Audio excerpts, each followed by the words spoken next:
All right, we're on air. Today is Thursday, September 10th, and this is our weekly check-in on Backdrop CMS stuff. Because this is our last weekly meeting before the 117 release, I've removed everything from today's agenda except for the issues we're working on for 117. And we have a handful of issues in the 116.3 milestone that we may or may not talk about today. Most of them are bug fixes, some of them are usability improvements. It would be nice if we got them in, but they could also go in 117.1. Before we get started, let's go around and do a quick round of introductions. Tim, would you like to go first?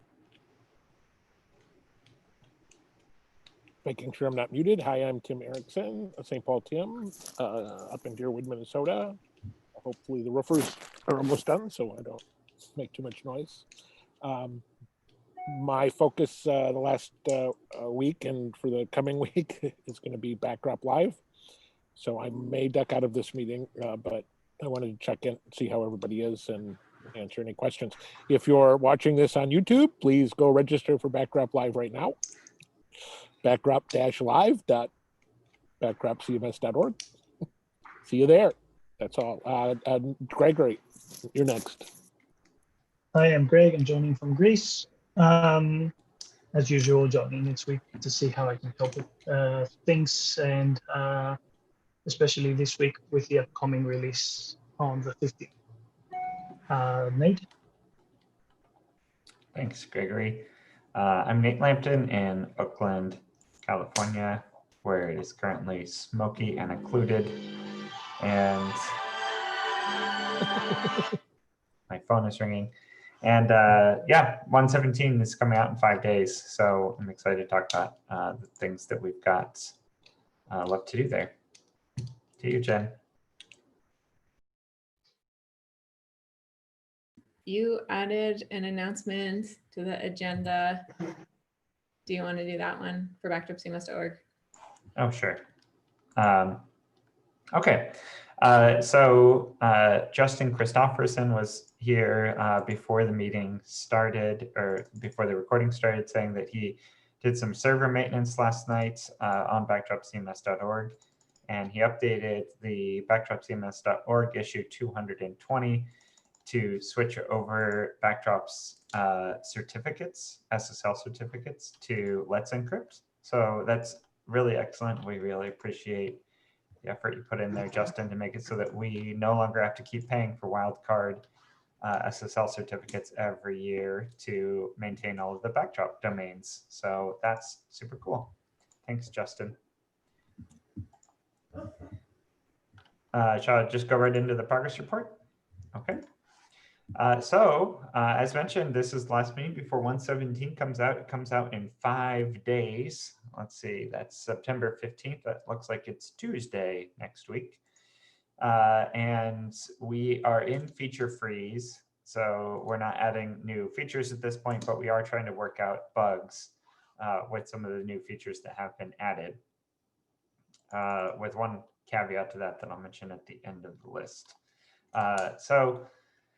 The biggest bug that we have is we have a pretty serious regression with the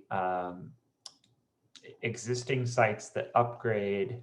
If they have created custom layouts, there's a problem that the new ability for custom contexts sometimes causes some fatal errors when trying to load the layout configuration files. And so this issue is covered in 4604 as the title PHP fatal unsupported operand types error. And we have a pretty good idea of what is causing this. There are pull requests that are up. The latest one needs review and testing that seems to get the problem sorted in all known places. There might be a duplicate of this one. HerbDuel opened separately, issue 4958. From its description, it sounds like it's a different error that comes back to the same root cause. So both of those issues, there's several people that have reported this issue, and we're working on getting it sorted as soon as possible. I would like to say that it's been kind of interesting that not everybody has encountered it in the same way. Like on my sites, I get a fatal error that crashes the update process in the middle. And then some, like in one instance, my database got kind of confused as to like what updates needed to be run and which ones didn't. Some people have had no problem whatsoever. And so I think it might also be dependent on what PHP version you're running, how serious the error is you get, like whether it's fatal. Some people have said if they're able to get through the updates, they see the errors, they can clear the caches and then it's fine again. But I haven't been able to get through the updates on any of my sites where I've run into the problem. It just explodes. I am running PHP 7.3 on my local site, which is where I'm trying to do the updates. So I'm thinking about flipping that PHP version around and seeing if it is different in a different version of PHP. But yeah, it's been interesting that everyone is encountering it in different ways. Yeah, I saw it on 7.2 on my local, and on whatever is being used, I think 5.3 or 0.4 on a PR sandbox. I have a 5.5 site that I think one of them, I ran the updates locally and it worked. And then I went to run them on production and it crashed. And that was the most recent change I made with added the last check-in to get contexts. And I thought that was really interesting because I didn't think that was necessary because it was running fine on 7.3, but then it didn't run fine on 5.5 on the production server in beta. So yeah, I don't really understand why in some cases it would kill everything and others it wouldn't, but yeah, it'll be good to get code review of that to make sure the solution we're working on is solid. But in the situations in which you have encountered it, the current pull request now fixes all those situations, right? Yeah, and I tried the current pull request on the issue that we thought was duplicate and I'm unable to produce the same errors there. So I think that fixes that one too. Great. So that issue 4604 is the highest priority ticket that we have. Fatal errors crashing people's websites is pretty bad. So however, if this is a new install, it doesn't seem like new sites are affected by it. And also, this is one of the reasons why we have preview releases is that it's an opportunity for us to fix these kind of errors before the official release. So we've got a couple more days, several more days to figure this little issue out, and we'll get that merged in. There will not be another preview release. So for the time being, you can use the preview release in testing environments, but for sure, like you shouldn't be using the preview release in production in the first place anyway. So, but still, all testers of the preview release are highly appreciated, and we've had lots of helpful feedback getting things sorted out before 1.17 comes out. Let's see, also another issue with a new feature in 1.17 is that we changed the way that the database log messages are stored. So when you're looking at the list of recent log messages from the DB log module, there's the date there that says like when each message occurred. And so what's in the database is the same. How they're stored is the same. It's just a date format in the display that got changed. Right. Yeah, the way that we're storing that config, right, is changed. And it looks like the update hook did not update existing sites correctly in all cases. So 4614 is that. If you were on 1.16 where you had the setting, it's able to pull the previous setting and update it. But if you're on 1.15 where you never had the setting, it inserts the machine name instead of a date format. And the machine name actually does work as a date format. So you get this like really long date format with like every letter. Is that what that is? Yeah. So I looked at my log and was like, what is this? And then I was like, oh wait, I know what this is. And I looked at it and I'm like, that's so weird that it still works as a date format. But yeah. So I think we just need a default, like if there's no value, then set, and we'll use whatever the format used before that as a starting point. Yep. So some fixes necessary in that update hook. But fortunately, that one doesn't really cause any substantial problems. And if you wanted to, you can just change the setting, save it, and then the problem is remedied. Okay, let's see.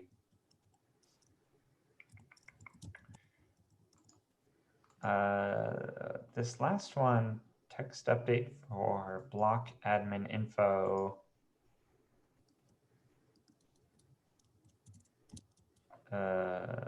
This is actually, okay, this isn't actually a bug. This is, and we have it twice in the agenda.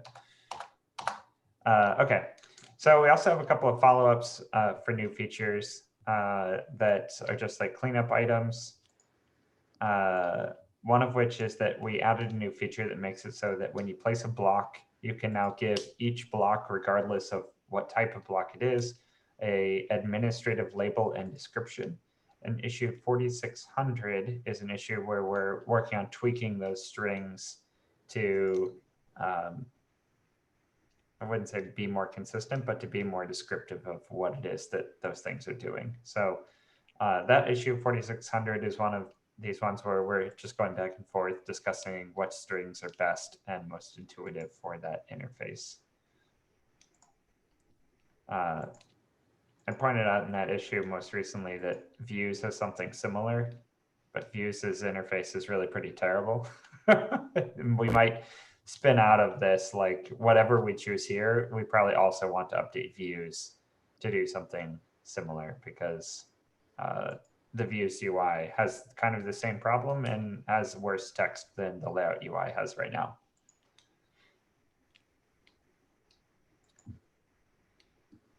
Okay, and then lastly, merge disabled update status into enabled. I'm not actually sure what this one's about. Gregory, it looks like this is your issue. It's issue 4575.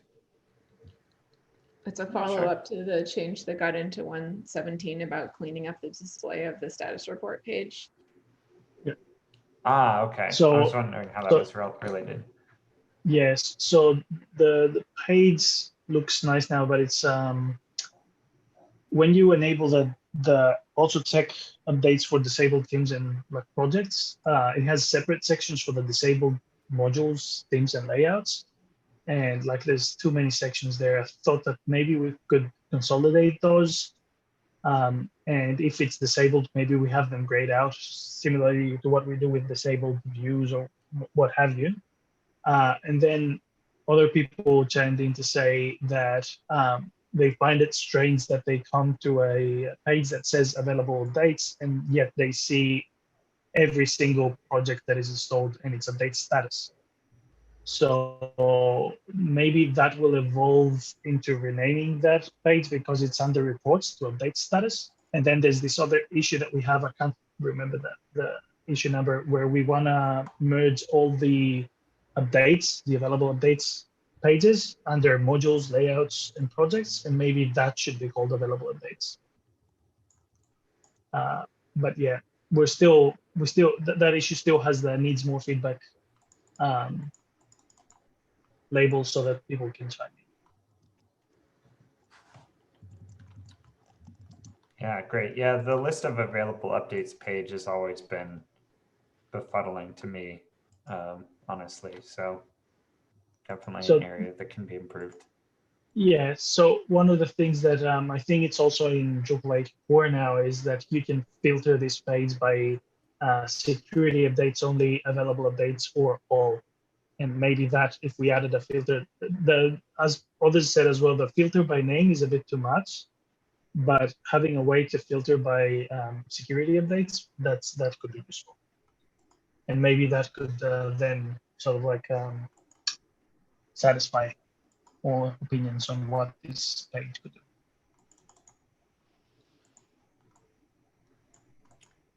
Okay.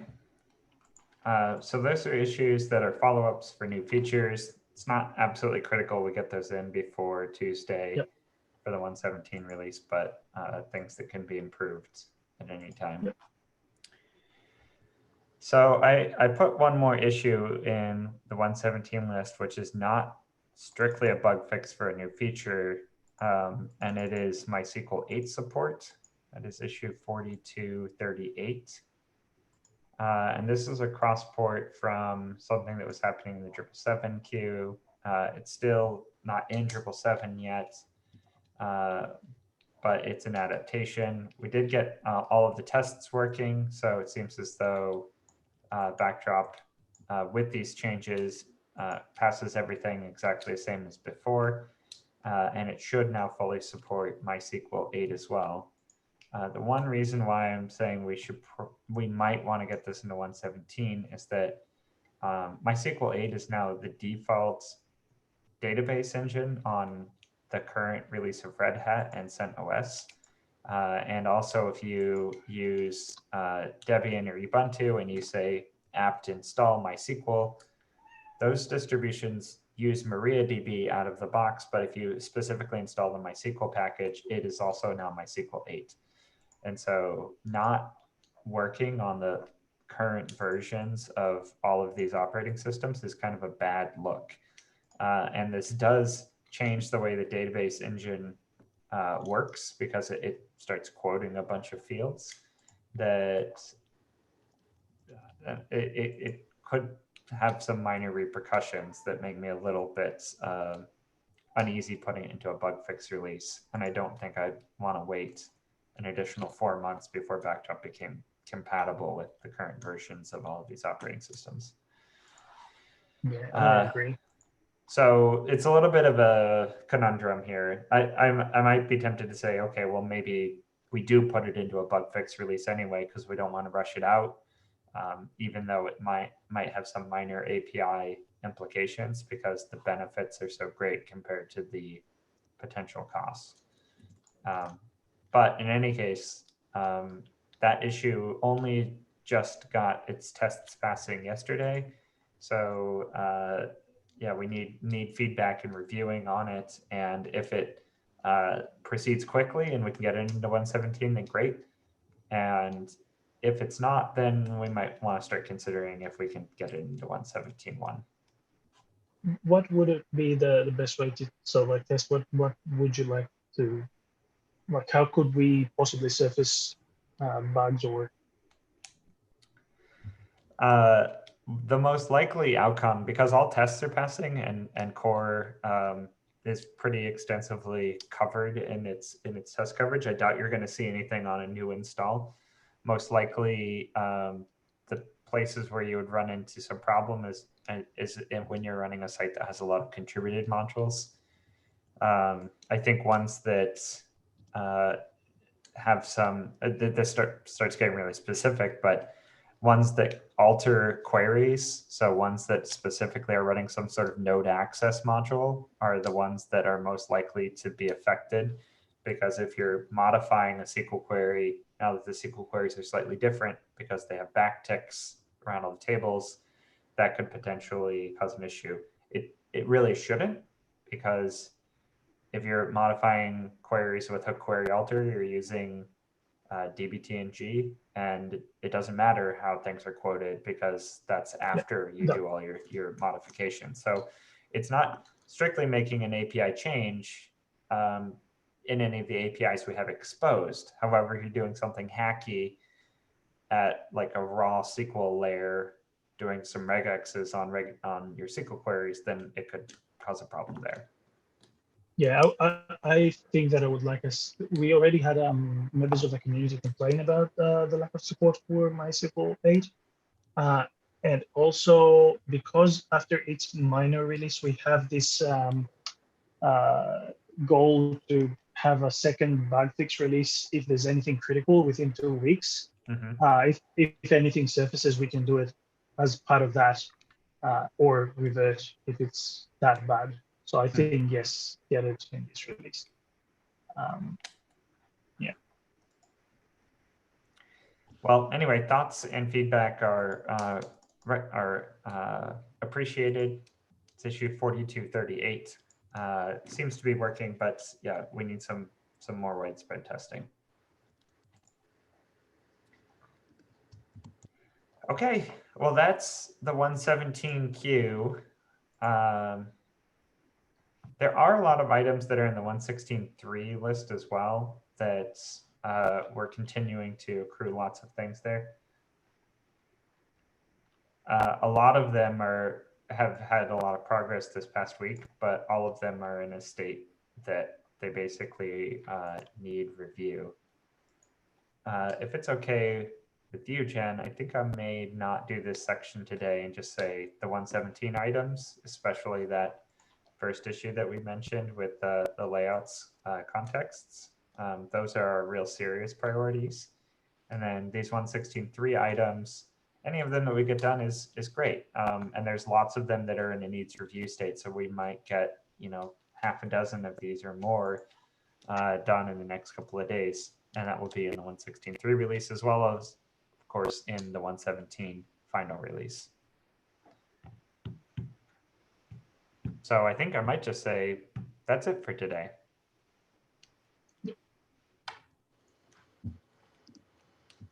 I'm happy with that.